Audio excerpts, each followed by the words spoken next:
Hey guys, and welcome back to another video on my animal channel. It is literally 10:20 in the morning and I'm filming.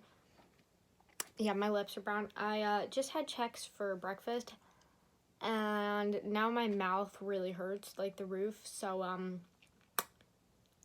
don't know about that, but we're filming even though. So yeah, welcome to today's video. I hope you guys are having a wonderful beginning of your day because it's very early, but I usually wake up early anyway, so this is kind of late for me. But yeah. So this video, I've never done a bird video before, so I thought I'd start today. Considering I just did like a lot of hamster videos, I didn't want to overwhelm you guys. Not overwhelm, but like get you guys bored with hamsters. Like I feel like I know the most about hamsters, that's why I do so many videos. But I thought maybe we can switch it up a little bit, do more guinea pig, bird videos. But if the comments are on, please leave a comment, okay? I love you guys and I love hearing from you guys. So like it can be a suggestion, it can be whatever you want to do. I don't care if it's a mean or nice, I don't care if it's a suggestion or I don't care what. But please, if they're on, I don't know why sometimes they're on and sometimes they aren't. Yeah, leave a comment if they are on. Okay, so let's get into the video.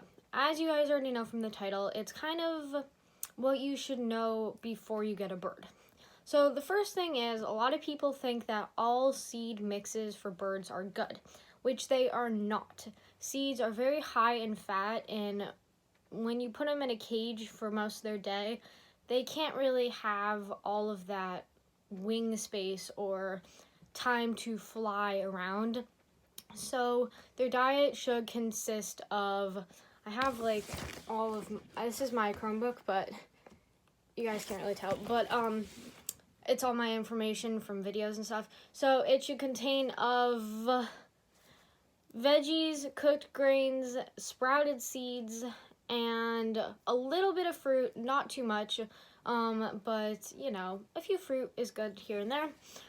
So it should not be an only seed mix. Seed mixes are better for training your bird, so it's not like you're giving him or her, oh my gosh, him or her, like the same food you feed them, because then it's like not really a treat. So that's kind of, I know that's what they eat in the wild are seeds, but they fly miles at night, so their bodies allow them to burn off all that fat. But when they're in their cage or in a house, they don't really have that time and space to fly around. So that is kind of the first thing is, don't feed them an only seed mix. Second thing is, birds are like they need a good amount of space.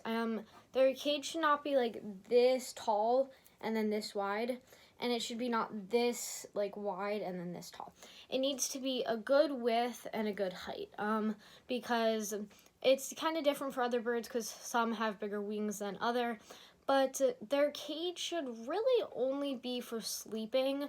You should have your bird out when you're home for like you should have, if you don't have an extra room for like a bird room, you can just have them fly around your house, but make sure to keep an eye. But they are very like social animals. They do like fly on you, they can land on you if like you tame them well. So they really enjoy people if you get to know them the right way. So their cages should really only be for sleeping, and then if you're at school, which still, so yeah, that's kind of what their cages should be.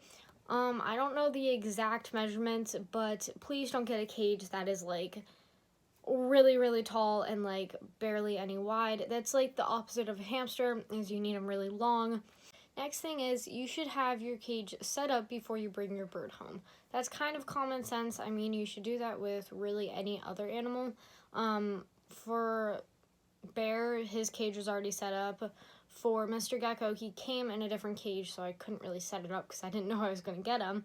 And for the fish, I stupidly did not set up the cage, which next time I definitely will. But please have it set up so your bird is not waiting in whatever you bring them home in. I don't know if it's a small little box or a smaller cage, anything, it's just not going to be good for them.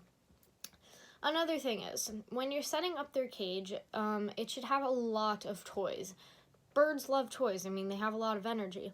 So, a few things that you should put in are not dowels, okay? Dowels are really bad for them because they can get bumblefoot, same as hamsters, from running in their wheel, but they can also get bumblefoot because birds usually sleep on like dowels and sticks and stuff. It's just where they like to sleep. So if you do have dowels, you can remove them, which is better, or you can scrape them with a knife so it gives them more texture.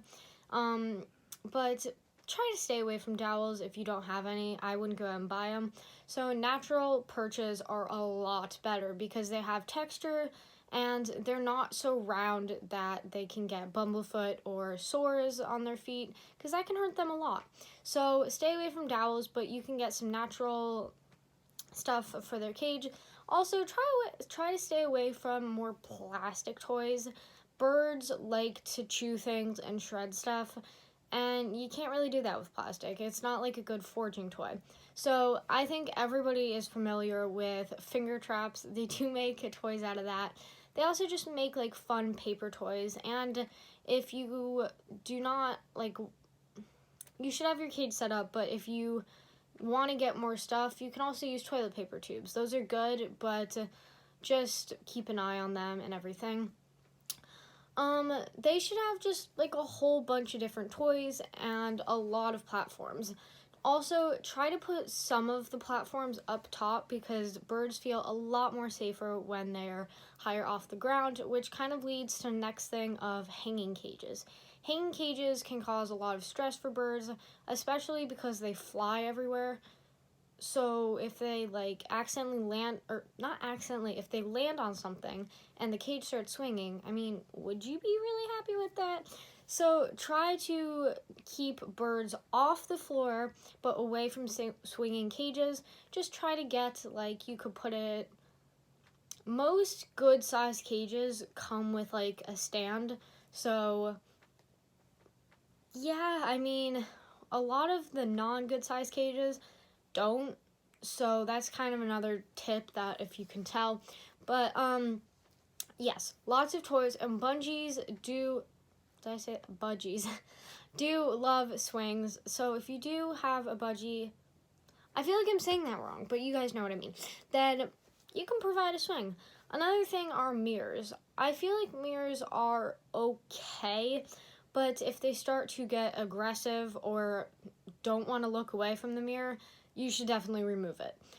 Another thing it is really bad for birds are happy houses. They're like little teepees, they're like this, but they're made out of like felt, and I don't really know, but it's really bad for them because they could just hide in it all day and could become aggressive.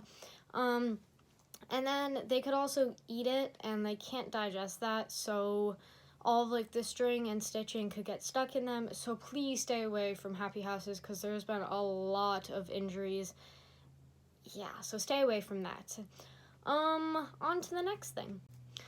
I know a lot of these are just kind of facts, but this is kind of just a good, I don't know.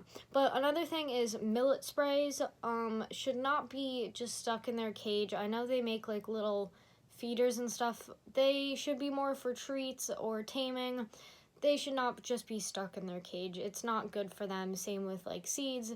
So that's like another thing that they shouldn't have in their cage. That kind of tied with the last. Another thing is, I kind of already talked about this, but you can have toys outside of your cage, so when your bird is flying around the house or in a room, that they have kind of toys to play with outside. That's like another great thing is I see like a lot of people have like rope, which is another great perch for them, just kind of on the outside and inside of the cages. And I think kind of for our last little bit of the video, I don't want to put too much in here, but I can make separate videos about which products are better, which stuff you should or shouldn't have, because I do have a lot of notes. So the last thing kind of is for water and food bowls. Water bottles are not good for birds. Same with bunnies and birds. Water bottles are not good. For guinea pigs, they're fine. For hamsters, they're okay. they just should not be given to birds because, I mean, they have like little beaks, so I don't know how you're even supposed to drink out of a water bottle. So stainless steel water bottles and food bowls are the best for them because they can't eat them or any. I mean, I don't really know what else. Glass is going to be hard, but stainless steel has like the little attachment so you can attach it to the side. Glass, they could easily break. I also don't know where you would put it. So stainless steel are very good for their water and food bowl. That is all I'm going to include in this video because I don't want it to get too long and overwhelming, especially because this is our first video, so I can make separate videos, like shorter ones about what I already explained. But anyway, thank you guys for watching, and since when I checked this morning, we are at 88 subscribers, so thank you for our 2 new ones. It means so very much to me, and I will see you guys in another video. If you did enjoy, please subscribe. It helps me out so much, and it's only a button. I mean, it's not going to cost you anything. Bye, guys. I'll see you next time.